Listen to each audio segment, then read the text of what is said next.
Hi friends, welcome back to our study along of the World Order of Baha'u'llah. I am Jacqueline Claire. Linked below, you'll find a whole bunch of resources to orient you if you're just diving in.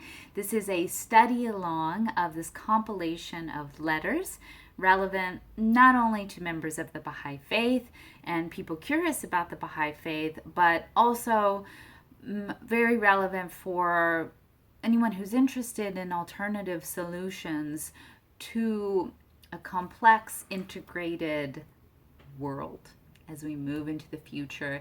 How can religions and nations and peoples learn to work together and build something cohesive that is both sovereign and united? And if you are a member of the Baha'i Faith and you celebrate a Yamaha, I just want to get my ad in now. Please think about Noble Beings, Spiritual Handbook for Children of All Ages, available on Amazon and Barnes & Noble in both hardback and paperback. It's a wonderful collection of illustrated excerpts from the Baha'i writings. Like here's a random example I just picked up.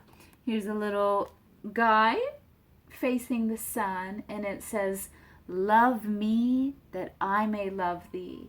If thou lovest me not, my love can in no wise reach thee." And he is very much loving God and receiving the love of God. And then this one, my little Tarzan boy, it says, "Never lose thy trust in God." And see, he's taking the swings and tribulations of life, and he's having great fun and making a joyful noise with it because he is not losing his trust. He is holding on to that cord of trust in God. So those are just some fun examples. It's just a book of meditations with really beautiful illustrations. So that is Noble Beings. Thank you so much. And with that, my friends, we will jump in to our study along, and we will be concluding the section about the collapse of Islam. In my book, it's page 178. 1,300 years had to elapse from the death of the Prophet Muhammad ere the illegitimacy of the institution of the Caliphate, the founders of which had usurped the authority of the lawful successors of the Apostle of God. Super interesting, you guys. So the illegitimacy of the institution of the Caliphate, the founders of which had usurped the authority of the lawful successors of the Apostle of God, which is Muhammad, could be fully and publicly demonstrated. An institution which in its inception had trampled upon so sacred a right and unchained the forces of so distressed a schism. An institution which in the latter days had dealt so grievous a blow to a faith whose forerunner was himself a descendant of the very imams whose authority that institution had repudiated, deserved full well the chastisement that had sealed his fate.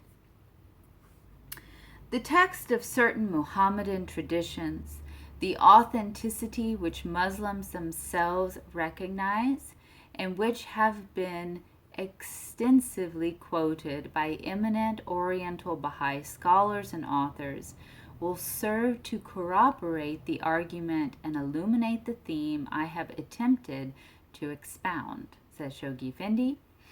Now, quote, "In the latter days a grievous calamity shall befall my people at the hands of their ruler, a calamity such as no man ever heard to surpass it. So fierce will it be that none can find a shelter. God will then send down one of my descendants, one sprung from my family, who will fill the earth with equity and justice, even as it hath been filled with injustice and tyranny." And again, a day shall be witnessed by my people whereon there will have remained of Islam not but a name, and of the Quran not but a mere appearance. The doctors of that age shall be the most evil the world hath ever seen. Mischief hath proceeded from them, and on them will it recoil. And again, at that hour his malediction shall descend upon you, and your curses shall afflict you, and your religion shall remain an empty word on your tongues.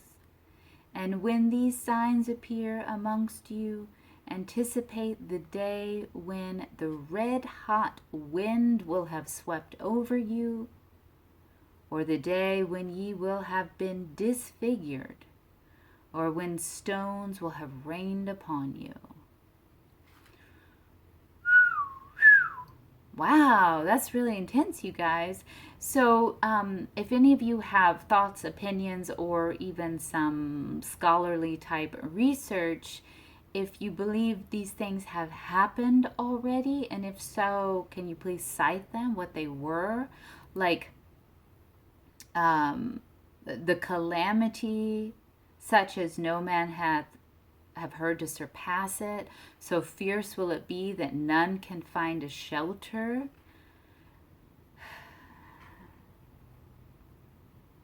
And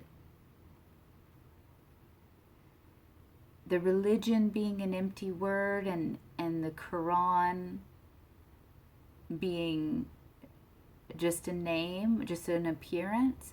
Like, is this metaphorical? Is it already, are we already living in that world? Or is this something for the future? Please share your thoughts.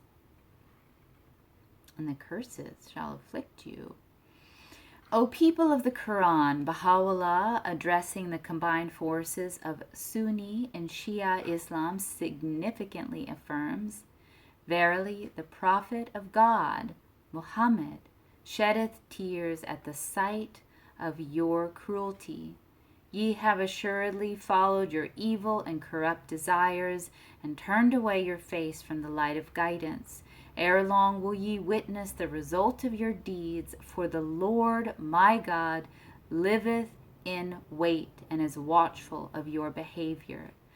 O concourse of Muslim divines, by your deeds the exalted station of the people hath been abased, the standard of Islam hath been reversed, and its mighty throne hath fallen. All right, my friends. Well, that concludes the section of the Unfoldment of World Civilization entitled The Collapse of Islam. If you thought that was radical, wait for next time, The Deterioration of Christian Institutions. And then no doubt I will be officially banned from YouTube. But we shall see. Thank you so much for studying along with me, my friends. Link below, you will find all kinds of ways to support this channel, noble beings, etc. Please like, subscribe, comment, and most importantly, until next time, I wish you the best for playing your unique part in making this world a better place. I will catch you next time. Bye-bye, my friends.